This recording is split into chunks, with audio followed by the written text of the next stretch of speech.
Hello friends, मैं हूं आपका दोस्त सुरेंद्र सिंह और आप देख रहे हैं आपका YouTube channel technical Tanwar Singh. इसमें आप सबका स्वागत। दोस्तों आज की जो वीडियो है वो डोमिसाइल के ऊपर है। डोमिसाइल कैसे बनाया जाता है, जब लेडीज की शादी हो जाती है तो उसका डोमिसाइल यानी रिहायशी प्रमाण पत्र को कैसे बनाया जाए, आज उसी के बारे में आपको बताने जा रहा हूँ। तो इसमें एक एक बात आप ध्यान से देखिएगा। दोस्तों देखिए, जब आप डोमिसाइल बनाते हैं तो सबसे पहले ये देखता है कि हम जहाँ पे शादी होकर जाती है लेडीज, तो उस रिहायशी प्रमाण पत्र कैसे बनाए। सबसे पहले उसको आधार कार्ड में उसका एड्रेस चेंज करवाना पड़ता है। एड्रेस चेंज के बाद यानी वाइफ ऑफ होता है और उसका एड्रेस चेंज होके आता है। उस एड्रेस के बाद आपका आधार कार्ड में आपका एड्रेस वहाँ का होना चाहिए। उसके बाद आपका राशन कार्ड होना चाहिए। राशन कार्ड के बाद आपके नाम फैमिली आईडी में दर्ज जरूर करवाएं, क्योंकि अगर आप हरियाणा में रह रहे हैं तो फैमिली आईडी आपकी जरूरी है। अगर आपके फैमिली आईडी में नाम नहीं है तो आप हरियाणा के वासी नहीं है। तो इसलिए सबसे बेस्ट है, सबसे जरूरी है कि आप अपना नाम फैमिली आईडी में दर्ज जरूर करवाएं। तो शुरू करते हैं दोस्तों, डोमिसाइल कैसे बनाया जाता है। तो डोमिसाइल के लिए सबसे पहले आपको मैंने बता दिया, एड्रेस आपका होना चाहिए आधार कार्ड में और फैमिली आईडी आपके पास होनी चाहिए। इसको अप्लाई करने के लिए आपको सरल आईडी बनानी पड़ती है। अगर आपके पास नहीं है तो आप सीएससी सेंटर पे जाके बनवा सकते हैं। तो सबसे पहले सरल आईडी खोलेंगे। सरल आईडी के सामने जैसा कि आप डेस्कटॉप पे देख रहे हैं उसमें क्या क्या भरेंगे। तो दोस्तों ये देखने से पहले आप हमारे इस चैनल को सब्सक्राइब जरूर कर लीजिएगा, ताकि आपको आने वाली नई नई वैकेंसी के बारे में पता चल सके और नई नई जो सरकारी जॉब आती है, सरकारी स्कीमें आती है, उसके बारे में आपको जल्द से जल्द पता चल सके। तो शुरू करते हैं दोस्तों। इसमें हमने सरल पे भर लिया है रिहायशी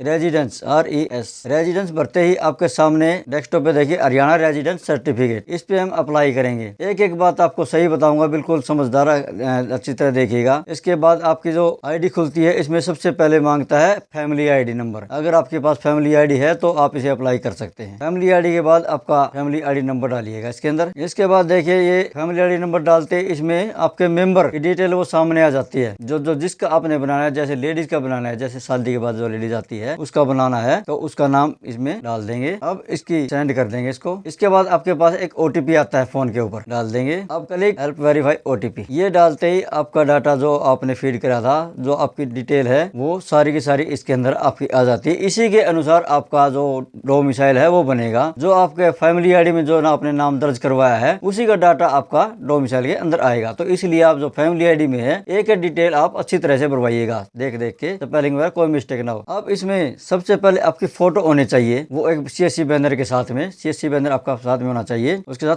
फोटो खिंचवाने के बाद इसका एक फोल्डर बना लीजिएगा। उसमें सारे डॉक्यूमेंट स्कैन होते हैं, जैसे मैंने बनाया हुआ है। फोटो खींच के इसमें डाल दी गई है। इसमें फोटो आपकी आ जाती है। देखिए ये उसी का होता है जिसका शादी के बाद डोमिसाइल बनाना होता है। रिहायशी प्रमाण पत्र जहाँ आप रह रहे हो उसको रिहायशी प्रमाण पत्र बोलते हैं। तो ये आपका जरूरी है। इसमें आपका मैरिड आ जाता है, आपका हस्बैंड का नाम आ जाता है, सभी इसके अंदर आएगा। अब आपकी जो तहसील लगती है वो आप इसमें भर लीजिएगा। इसके बाद क्षेत्र कौन सा है, अर्बन है या रूरल है, गांव का है शहर का है। अगर गांव का तो रूरल भर लीजिएगा, शहर का है तो अर्बन भर लीजिएगा। तो मैंने जैसे अर्बन भर दिया है इसके अंदर। अब अगर अर्बन है तो आपका शहर कौन सा, भिवानी जैसे जो भी है आपका शहर है। वार्ड नंबर आपका कौन सा लगता है उसके अंदर, जो जिस वार्ड में आप रह रहे हैं, जिस MC ने इसमें साइन किया है उसमें आपका वार्ड भर लीजिएगा, जिस वार्ड में आप रह रहे हैं। इसके बाद जहाँ पे आप रेजिडेंस, स्टार्टिंग डेट रेजिडेंस, जो रेजिडेंस है उसमें कब से रह रहे हैं आप, उसमें डेट भर लीजिए। जो आपकी शादी हुई थी उस तारीख जो उस रेजिडेंस पे रह रहे हैं उसकी आपको डेट भरनी है। इसमें एक एक पॉइंट देखते जाइए दोस्तों, आपको सही समझ में आ जाएगा। जो जो आपने डेट भरी है वो सारा का सारा आ जाएगा। मैंने एग्जांपल के तौर पे भर दिया है, आप अपने देख लीजिएगा। और इसके बाद एंड डेट यानी अब तक जो अपने डेट है, आज की डेट है जो भी है उसके अंदर डाल देंगे। अब कैटेगरी इसमें पूछा जाता है गवर्नमेंट सर्विस पे है या नॉन गवर्नमेंट सर्विस पे हो, तो मैंने नॉन गवर्नमेंट डाल दिया है इसके अंदर। अब आते हैं प्री वेरीफाइड। इसको प्री वेरीफाइड कौन करता है, इसको सिलेक्ट करेंगे। सिलेक्ट के बाद वेरीफाई होता है तो यस कीजिएगा, नहीं है तो नो। तो यस जरूरी है, क्योंकि वेरीफाई बगैर आगे नहीं होता ये। अब ये वेरीफाई किसने किया है, आपका जो एरिया का है, BLO है या पटवारी है, तो पटवारी है तो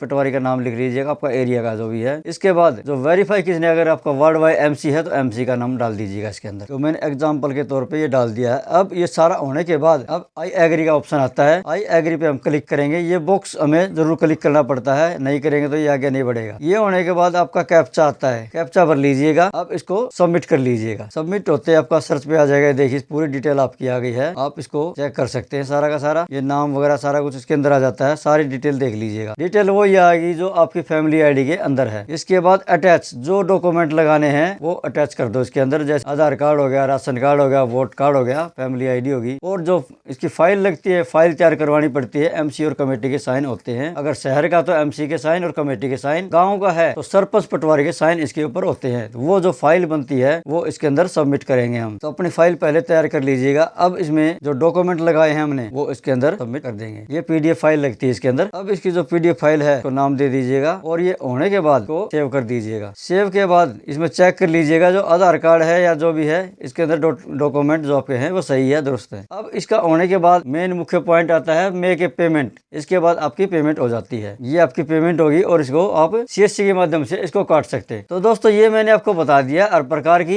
इसमें कोई जो परेशानी आती है, अगर कुछ समझ नहीं आता है तो हमारे YouTube channel technical Tanwar Singh पे एक बॉक्स दे दिया गया, उसके अंदर कमेंट कर सकते हैं, उसको आपको जल्द से जल्द जवाब दिया जाएगा। तो ऐसी वीडियो के लिए बने रहो हमारे साथ।